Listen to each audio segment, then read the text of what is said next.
Like this video if you don't want to see Law die this arc in Wano. I'll wait right here until you like, comment, share. Or else Law's fate is doomed and he will die in Wano. Hey, please, just don't let him die, alright? He's actually one of my favorite characters, so cheers to Law and living a long life. Welcome to One Piece Chapter 1001, Battle of Monsters of Onigashima. This is the chapter that I needed to read. Once again, I'm late to the reaction for this chapter, but starting next week when 1002 comes out, best believe I'll be right on it. But I'm still gonna talk about it anyway. And with that, we start off the cover page with Jinbei just chilling on a jellyfish. Now look at him. Look how carefree and no worries he has right there. Jinbei, you should be at the top helping Luffy and everyone right now. They're all fighting for their lives and you're just chilling on a damn jellyfish. I wish I could be that carefree like Jinbei right there. Now we start off the chapter and Kaido just got hit by Luffy last chapter. Luffy finally used that Rio to good use and knocked down Kaido. Kaido is actually damaged. Last chapter when he got hit, I mentioned that his hair caught on fire. It looks like the fire is out right now.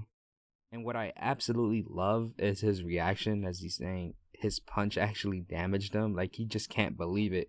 Because most likely, and we do see it later, only a very few people actually hurts Kaido. We then get everyone's reaction to Luffy actually hurting Kaido as Kaido's getting right back up. And it's interesting to look at because starting with Zoro, he looks like he's intrigued and seeing this for the first time, the new haki that Luffy displays. Now, my first thought was Zoro seen this before when he was training with Mihawk, that Mihawk would probably show him. But I guess he wasn't ready during the 2-year time skip. Me just assuming. But I could be wrong, but that's just what it looks like for me. Then we get Kid, who's like, "What was that haki just now? You can hurt Kaido?" Like, I find it astounding because you would think, what was your plan, Kid, heading into this battle?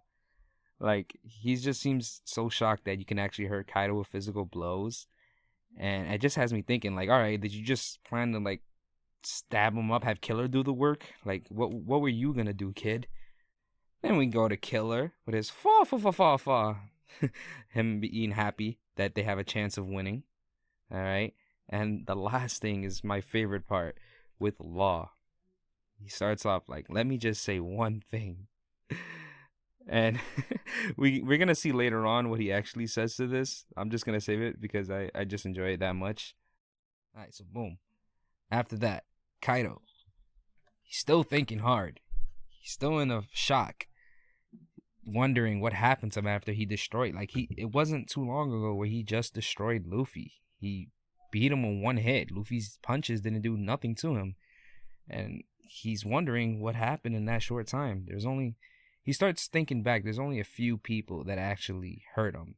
Those people being Whitebeard, Roger, of course. We see even Zebek in the background, and Odin. I'm gonna be honest, I don't know why I said Zebek. I mean, his name is Rox D Zebek, but we see Rox in the background. Rox is there. And I love Oda is throwing him in there again, because he's just teasing us. Like, I know everyone can't wait to see the reveal of Rox and what he was truly capable of. How he leaded the Yonkos and, well, the current Yonkos now. So it's going to be pretty interesting to look at.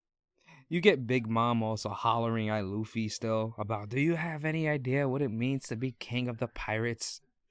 And Kaido's ready to just strike back. So calls out Straw Hat.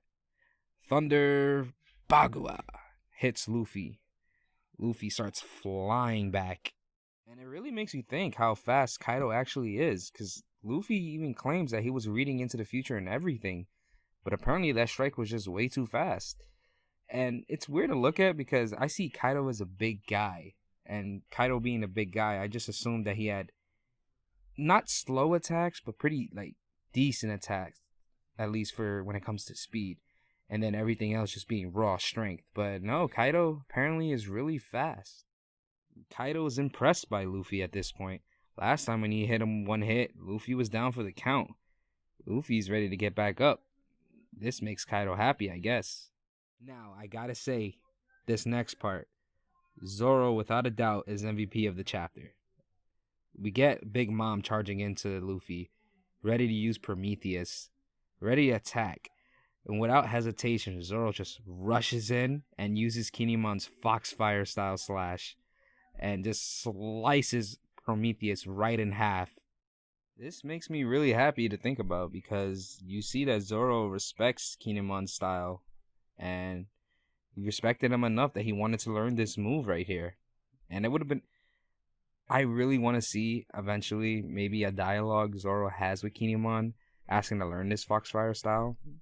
Um, I want to see if he actually learned it from Kinemon and Kinemon taught him here and there. I don't know when we could fit that in, but maybe somewhere between then. And maybe he learned by just watching Kinemon do this move and just figured, you know what?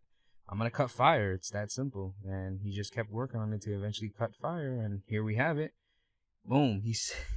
He says that he stole the attack after Luffy's impressed. He's like, oh, that's Kinemon's technique. But Big Mom is like, what the hell? Prometheus. You just sliced Prometheus. Zoro still knows, though, that these are two Yonkos that they're going against and tells Luffy to don't lose focus. They can, at any moment, be annihilated by these two Yonkos. I mean, come on. We've seen their bounty posters. Not that bounty posters determines your strength. I mean, in a way it kind of does. But still, we know the statuses of Big Mom and Kaido. They've seen Big Mom's power up front. Or at least Luffy has. So he's just ready. Now, as Luffy's about to get struck by Kaido's next attack, Law quickly comes in the picture, and we get a nice little shambles. This is what I was talking about earlier that I thought was hilarious in the chapter. We get Law. He's just still angry earlier from the fact that he had to move the samurai or the scabbards down below, and he's just telling Luffy that he's like, I want to make one thing clear. I was already gonna do that, alright? You don't tell me what to do. And it's calling back from the last chapter when Luffy tells Law to send everyone down below. And, you know, at that moment, it looked all badass, but in reality, we have Law thinking there, like, you don't tell me what to do. I'm my own Captain Straw Hat. I don't know who the hell you think you are. Then you get Kid that adds more fuel to the fire. He's like, is that right, Law? Aren't you Straw Hat's henchman? And Law's like, never.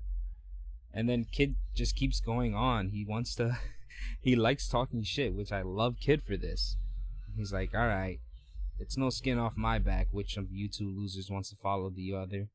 And it makes Law and Luffy get like, what? What'd you say?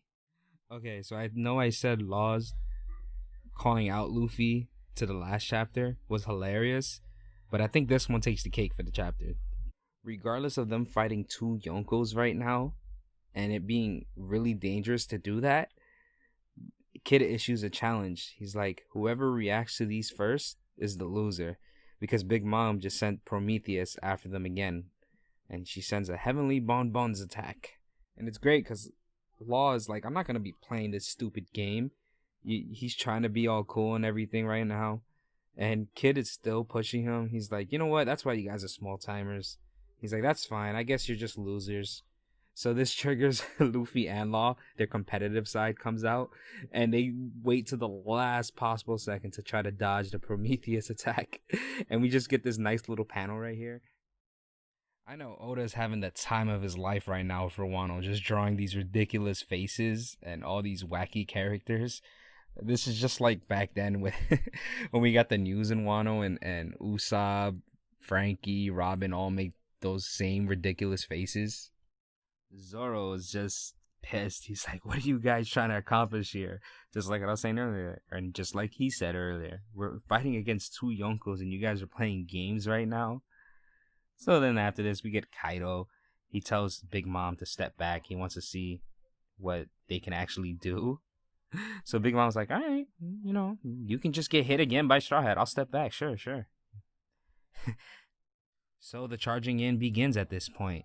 Zoro charges in and says, don't get in his way, Kamazo. He recognizes Killer, saying, not many people have that same weird laugh of yours. He's of course calling back to when he fought Killer earlier, but when he was Kamazo. So Killer quickly speaks up saying, if I was using my Punishers back then, you would be dead right now. And I can. So this is my take on it. I can understand. Killer didn't have his main weapons when he was fighting Zoro. Now, granted, I still think Zoro would have won either way, but it's still a big handicap. It's like giving Zoro two swords. We know that he's really strong with it, but we know he can be even greater. We know that he's better. It's his three sword style that he perfected. So they would have, if you thought their battle was great then, they would have really had it out if Killer had his main weapons. Zoro even says the outcome would have been the same, and Killer and Zoro at the same time both rush Kaido, both attacking. We get a nice little onigiri and beheading claws. Now, this is the thing. I think Killer damaged Kaido. I don't know if Zoro did. It's kind of unclear to me with this panel right here. But at the same time, it kind of makes me doubt that Zoro really did anything at that point. Because he's like, I gotta unleash Enma a little bit more. I don't know if he did, but he feels like he could have done more damage if he unleashed Enma more. I'm just gonna have to see more from it. The intensity still hasn't stopped. Luffy, Law, Kid are all back in the picture right now. So Luffy claims he's gonna finish this once and for all right now. So everyone gets ready to use their ultimate attacks. We got Kid, Punk Rotten. Luffy goes Gear 4th. Law's over there, room. And Kaido's like, come forward. Let's see what y'all can do. So we see this nice little panel again. And everyone's just looking so fucking fantastic at this point. Look at Kid right there. It's like he's in a Transformer or something at that point. And I like this dialogue from Kaido. He says they might as well be monsters in their own right. So it looks to me that he's giving them their props that they deserve. That they're actually dangerous opponents. That they could be possibly the ones to take them down. Who knows? And once again, everybody lands a hit on Kaido. They got Luffy with a nice, clean Kong gun. We got Kid with the Punk Vice. Law with the Tac.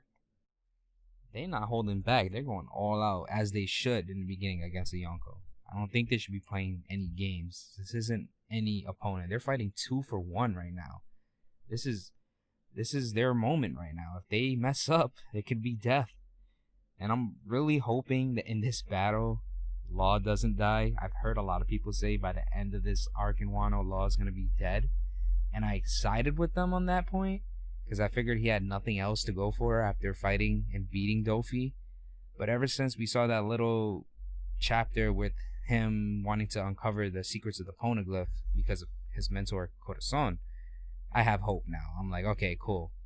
He still has to he has more purpose to the story. There's still more for him to learn and do.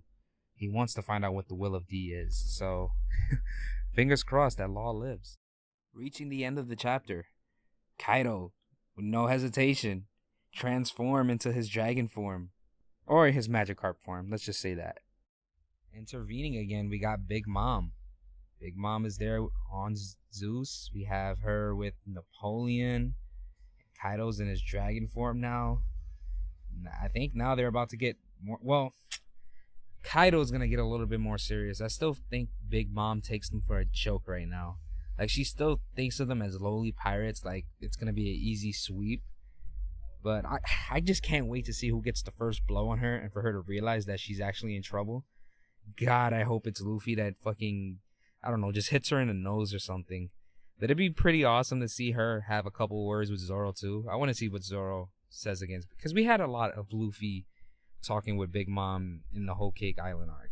You know, we had him say what he had to say when he first talked to her on Fishman Island.